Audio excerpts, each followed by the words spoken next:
আজকে দুপুরের দিকে আমাদের কাছে সামনো পিএস থেকে ইনফর্ম করে। তো সামনো পিএসের ইনফরমেশন ভিত্তিতে আমরা এই একজন মহিলা এবং একজন ছেলেকে আটক করি।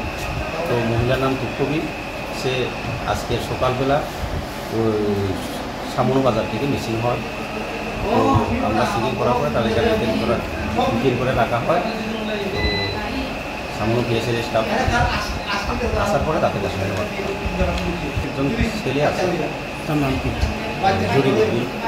তো তারা মানে কোথায় যাচ্ছিল? তারা আসামের দিকে যাচ্ছে। কি মনে হয়? তাদের সঙ্গে একটা অবৈধ সম্পর্ক আছে।